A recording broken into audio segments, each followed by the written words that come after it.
The headlines: St. Lucie woman dies in stabbing incident. The sale of Royal Westmoreland reported to be close. And Jason Holder says West Indies are one good showing away from turning it around. Welcome to Nation News for Thursday, December the 24th, Christmas Eve 2015.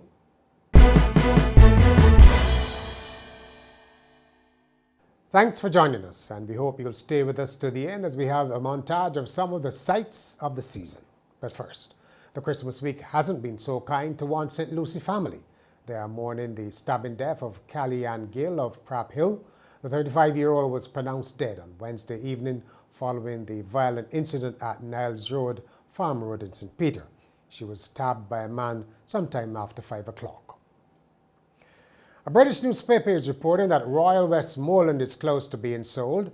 The 750-acre luxury estate owned by the Pure Ledger Group of former UK farmer turned millionaire John Moffat was put up for sale in March at an initial asking price of £75 million.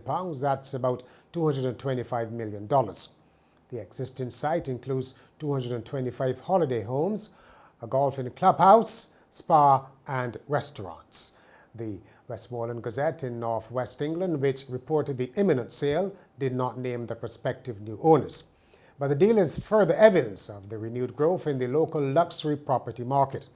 The paper said the current owners, boosted in part by strong sales growth at Royal Westmoreland, have just posted 31% improvement in turnover in the year ending January the 31st, 2015. Opposition MP Dale Marshall says prison isn't always the best place for young offenders. The former Attorney General says that while sentencing a young person to Dodds may satisfy the person who was wronged, it won't help the offender. Instead of blanket jail time, he says the nature of the crime must be taken into consideration and recommends community or non-custodial sentencing when it is a viable option. This could involve unpaid community work. Opposition leader Mayor Motley hit out at the media and government when she was asked about the wrongful expulsion case brought against the Barbados Labour Party by MP Maria Agard. Ms. Motley was speaking outside the Supreme Court building on Wednesday in response to a question from a CBC reporter. Let me just say, Peter, I really thought you were coming to ask me, because CBC doesn't often ask me or attend press conferences. So I really thought you were coming to tell me that for the New Year, CBC would agree to attend press conferences of the Barbados Labour Party. Secondly, I really thought you were coming to give voice to the fact that the people of St. Joseph have not had water for the last 8 days, and that the children are home on vacation, and that the circumstances are truly dire, and to ask why is it that the Water Authority has not put a 24-hour cycle in place for the delivery of water to the distressed communities in St. Joseph and St. Lucie. And if you weren't coming to ask about that, I thought one of the others might come to ask about why the National Housing Corporation staff have not been paid, with tomorrow being the end of shopping for Christmas. And perhaps you might want to catch Mr. Gollop and ask him whether he might use his good offices as a former chairman of the National Housing Corporation to ensure that those people can be paid before Christmas Eve. I think shops close at 4. So with that, I hope that you do as I do. I'm going to find time to spend with my family, my friends and my constituents, and to ensure that we all recharge after a difficult year, not just locally, but globally. Thank you. The shopping is just about over, and so after a season when Bajans appear to have relaxed after a few years of Christmas austerity, we've been asking, what are you looking forward to most on Christmas Day? I'm looking forward to the 26th Boxing Day. My boy Sherwin here, he's getting married. Yeah, so I'm looking forward to that day, spending the day with him, celebrating with him. Yeah. A piece of ham, a piece of pudding, and some cassava bone. That's my favorite, because I don't get them in the States. We have a beautiful country. I think generally speaking, we have a few bad apples, but we have very, very good people in this country. And it can all be spoiled with crime that can't be controlled. So I'd like to see less crime. Us spending time with my family. Most of all, spending time with my family.